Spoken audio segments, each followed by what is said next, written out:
It really feels like young people today, they're practically born with a smartphone in their hands, right? Hmm. Constantly plugged into social media. No, absolutely. It's everywhere. And you see the headlines, you hear all the debates, but have you ever, really stopped to think how this constant connection is shaping them? And, what are the less obvious impacts? The ripple effects on society, even the economy. That's the core question, isn't it? And it's super relevant when we think about, well, the future of India, our social fabric, how we're governed. Mm-hmm. So in this deep dive, we're looking at a recent piece from The Hindu. Yeah. We want to get past the usual surface talk and really explore these big shifts, societal, economic, personal, that social media is driving, especially how it affects India's youth and, importantly, the rules of the game, the regulations here. Exactly. And for you listening, maybe you're preparing for the UPSC exams. This isn't just, interesting trivia. It's really essential context. Yeah. Understanding these shifts is pretty vital for tackling questions on current social issues, governance in this digital age, even where our economy is heading. Absolutely. And for everyone else tuning in, hopefully it gives you a sharper way to think about your own relationship with this digital world. So our source, as we said, is The Hindu. Okay, social media, it's just part of life now, but what are the really fundamental changes it's bringing? The article makes it clear it's very much a double-edged sword. Right. It's crucial to avoid just saying it's good or bad. It's a tool, a really powerful one, and its impact, well, it depends entirely on how it's used. If we look at India specifically, we've seen some pretty amazing positive impacts. Think about just getting information. The article points out how it's kind of democratized access, breaking the hold of traditional media. Remember during the worst of COVID-19? Oh, yeah. Doctors were actually using Twitter to flag critical oxygen shortages directly. That kind of immediate sharing, bypassing the usual channels, that's a real change. And what's interesting there is how that immediacy empowers people, right, to sort of keep a closer eye on things, demand accountability from authorities much more directly. Yeah. And you see this in politics, too. The source mentions the 2024 Lok Sabha elections, politicians, the government, using these platforms to talk directly to the public, announcing policies, addressing worries, campaigning, obviously. It's like a direct line, in theory at least. Mm-hmm. And it's not just top-down. Social media has also been this massive amplifier for voices that might otherwise have been ignored. The hashtag #MeTooIndia movement back in 2018. A powerful example. Women from all walks of life using online platforms to share their experiences. It showed how these tools can really spark major social movements from the bottom up. And if you connect that to the bigger picture, you see social media acting as this, well, catalyst for social change. Information spreads fast, people mobilize, but its influence isn't just social, is it? It's tied really deeply into our economy, too. Exactly. The source really hammers this home.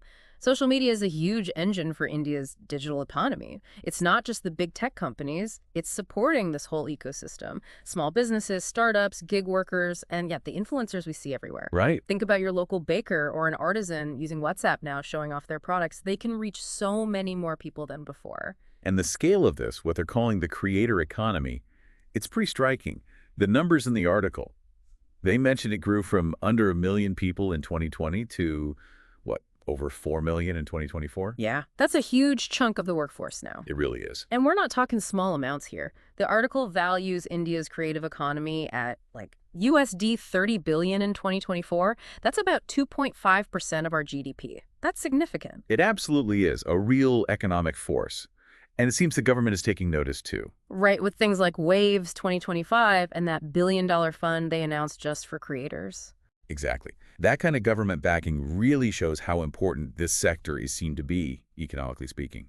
Plus, the source points out how social media fuels e-commerce, gives brands visibility. Even big names like Patanjali and Boat have used it effectively. And, don't forget digital payments.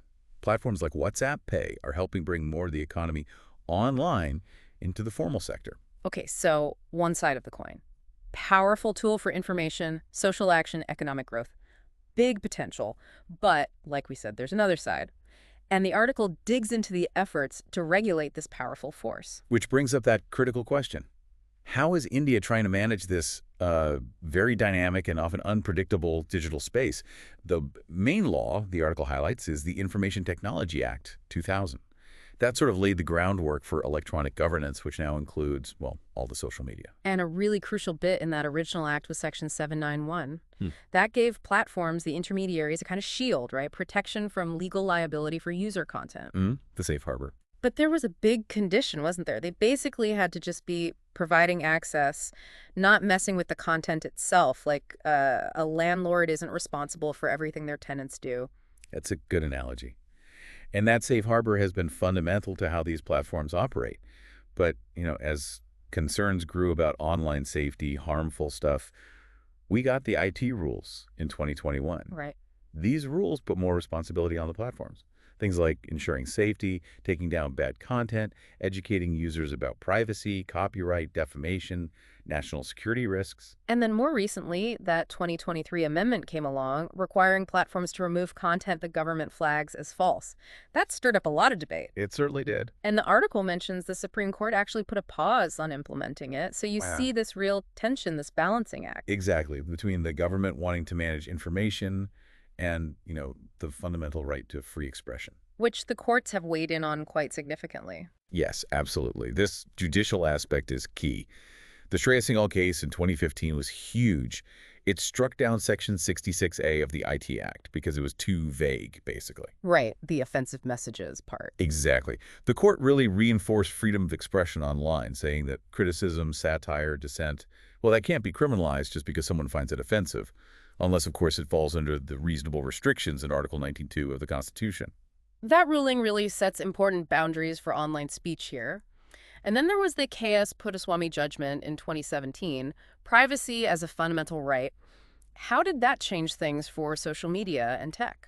Well, the Puttaswamy ruling, connecting it back, has had a massive ripple effect. It directly pushed for better data protection laws, leading eventually to the Digital Personal Data Protection Act, the DPDP Act of 2023. Ah, okay. And it influenced how platforms like WhatsApp had to think about user privacy, even played into the whole AHAR debate. So we've got this complex web of laws, court rulings, all trying to keep up with this rapidly changing digital world. But even with all that, the source is clear. There are some very serious and growing concerns, especially the impact on young people. What's both fascinating and frankly quite worrying is the mental health aspect. The article links rising anxiety, depression, loneliness directly to social media pressures. Like seeking validation online. Exactly. That and the fear of missing out, FOMO, and constantly comparing yourself to these, often perfectly curated online lives, it takes a toll. The source talks about a performance culture, and that really resonates. This pressure to always present this perfect image online, it can make it really hard for young people to just be themselves, to show vulnerability, or even ask for help. And this performance thing, it bleeds into identity formation. There are real ethical concerns here. Instead of figuring out who they are internally, kids might shape themselves based on what gets likes, what gets followers. So it blurs the line between their real self and their online persona. Precisely. The article suggests this leads to confusion, anxiety, real emotional distress. It's a serious issue. And it's not just individual identity. The article also flags the filter bubble problem. You know how the algorithms designed to keep us scrolling actually end up limiting what we see? Yeah, they reinforce our existing beliefs. Right. Even if those beliefs aren't accurate or are maybe a bit extreme, you ever notice your feed just shows you more and more stuff you already agree with? That's the filter bubble effect. And that has wider societal effects, doesn't it? It can increase polarization, make it harder to have actual conversations across different viewpoints. Plus, the source mentions this growing gap between parents and what their kids are doing online. Because many adults just don't fully grasp these digital worlds their kids live in. Right, which can lead to teenagers being more secretive, maybe even setting up fake accounts, Finstas and whatnot. And then there's the really grim side. Child exploitation, the whole child influencer thing. It seems innocent, maybe, but it raises huge ethical questions. Absolutely. Exposing kids to adult levels of scrutiny, the pressure to perform, potential identity confusion. It's concerning. And that vulnerability gets exploited further with cyberbullying and harassment. The anonymity online can make people bolder, leading to hate comments, trolling. And worse, things like deepfakes being used abusively, or even child grooming. these are serious dangers. And let's not forget the platforms themselves. They're designed to be addictive, right? The endless scrolling, the pings from It's notifications. not accidental, it's the business model. Prioritizing engagement time over, well, user well-being often. Yeah. And all this activity generates tons of data. The article points out many users click agree without really knowing what data they're handing over. Right, which leads to worries about privacy breaches, data misuse for super targeted ads. Ideally, platforms shouldn't be building these intensely detailed profiles of young users just to sell them stuff. And finally, the article touched on dodgy influencer marketing, promoting things like online betting or fantasy gaming without clearly saying it's an ad. Which can lead to real financial harm, especially for families who might already be struggling. It's predatory, really. Okay, so a pretty heavy list of challenges. But the article doesn't just stop there, thankfully. It also talks about potential ways forward, especially for protecting young people. Yes, it does. One big suggestion is a dedicated social media policy focused on youth protection. Meaning, Well, things like tweaking those recommendation algorithms. Instead of just pushing whatever gets clicks, prioritize content that's educational, helps build skills, or is just generally positive for users under 18. so actively shaping their digital environment in a better way. Exactly. Moving away from pure engagement metrics. The article also says we should ban behavioral profiling of minors for ads. It points to Meta's own restrictions here as a possible model. Okay. And giving users more control, too, right? Letting them tweak the algorithm's output more. Yes, more user agency. And beyond algorithms, the source talks about enforcing ethical design standards. Basically, stopping platforms from amplifying harmful stuff. Sexual content, violence, hate speech, gambling, abuse, exploitation. Shifting the priority to, like, ethical human learning instead of just engagement. Precisely. And alongside platform changes, education is vital. Putting cyber safety into the school curriculum, like the National Education Policy 2020 suggests. Training teachers, training parents, so they can spot the risks. Makes sense. And then there's the governance side, making sure the DPDP Act is actually enforced. Yes, with real penalties for misusing kids' data, plus regular audits of platforms to check they're following youth safety rules. And the article says we need faster ways for people to report and get help with things like cyberbullying. Right, quicker complaint resolution. And empowering parents and society is also key. Promoting tools like Google Family Link or Apple Screen Time. Getting NGOs and schools involved in awareness campaigns. Platforms introducing things like teen accounts with built-in safety features. And I like the point about encouraging offline stuff, too. Sports, arts, just getting kids a better balance. Definitely. Finally, directly tackling mental health. Getting platforms to add screen time reminders, better content filters, links to well-being resources, and boosting existing support like the Kieran Helpline and the Man Ask mobile app. So it sounds like a multi-pronged approach is needed. Regulation, education, ethical tech design, community effort. It really seems that way. So to kind of wrap up this deep dive into the Hindu's analysis shows social media as this, well, incredibly powerful entity. Huge potential, but also significant risks, particularly for young people.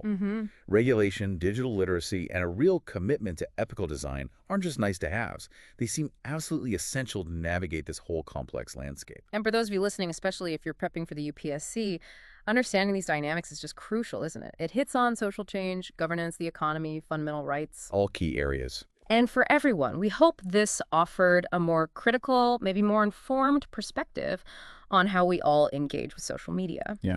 And just to leave you with something to chew on, given how fast these technologies are changing, what kind of fundamental shifts in how we understand ourselves, our identities, how society interacts, what might we see in the next, say, 10 years? Yeah. It's definitely food for thought. Indeed it is. So if you found this deep dive useful, especially if it connects with your UPSC preparation or just your general understanding, please do like, subscribe, and drop a comment with any questions or further thoughts you have. And remember, our main source for today's discussion was a recent article in The Hindu. Thanks for diving deep with us today.